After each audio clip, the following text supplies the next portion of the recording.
It is midweek at Super Bowl 52 here in Bloomington, Minnesota. We're inside the Mall of America. This is Radio Row behind me. Plenty of media, thousands of media doing their jobs here. Now, what they saw on Wednesday was another media session with the Philadelphia Eagles and further illustration that this team is staying loose and mixing business with pleasure here at the Super Bowl. Fletcher Cox was wearing a mask over his face during the media session today, and he enjoyed it, had some fun with it. It just shows just how this team is staying loose throughout this process.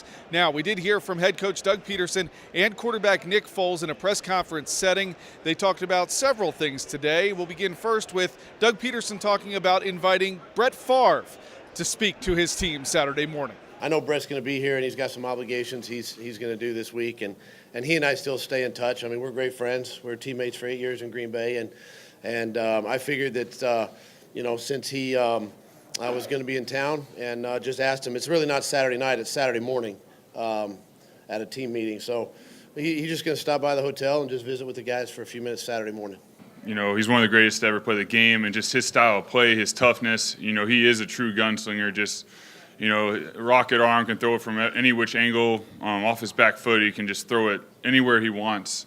And he's been there. He's won the big games. He's won big games. He played a lot of football. So anytime you have an opportunity to, listen to someone like him speak, it's huge. So I can't wait to listen to, what wisdom and knowledge he gives us. And I know everyone on our team will be excited to hear him speak. Well, first of all, I appreciate that coming from them. And, that does mean a lot to me as a head football coach, standing in front of them every single day and getting them to that was the challenge I had 2 years ago was being the new head coach and getting them to buy into what I was sort of preaching and selling, and they've done that. And I think my relationship with the players, and having been in the dressing room for 14 years and been on a couple Super Bowl teams myself, I can relate to the players, and that's that's just not talk. I mean, that's something that's real, and yet there is a fine line, though. You still have to maintain, head coach status and make sure that,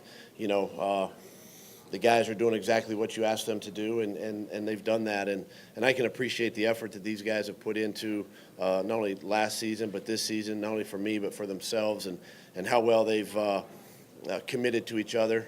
They've trusted the process. They've bought in, and here we are today. I think the big thing is it's a piece of our offense, and y'all probably don't even know. A lot of times y'all might think it is a run-pass option. It might not be. There's different ways of doing it. I know it's sort of the big thing this year is run-pass option, but it's been around for a while, and it's just a piece of our offense. And I think the big thing is just the execution. Our guys up front understanding, the blocking scheme, me understanding who I'm reading, what affects the play.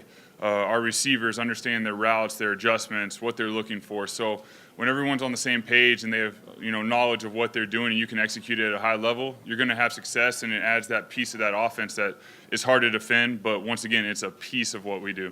I hope I can maintain it because that's kind of what got us here,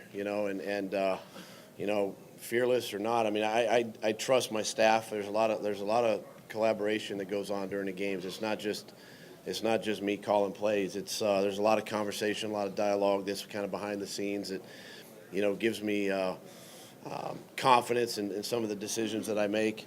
Ultimately, they're my calls and my decisions, so I take full responsibility there. But it's a team effort, and I approach each game the same. I'm gonna try to stay as aggressive as possible.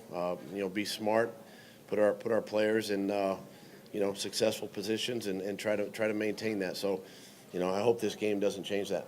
I'm a lot of confidence. I mean, Coach Pederson is an aggressive play caller, and that shows with how many times we've gone for it on 4th and short.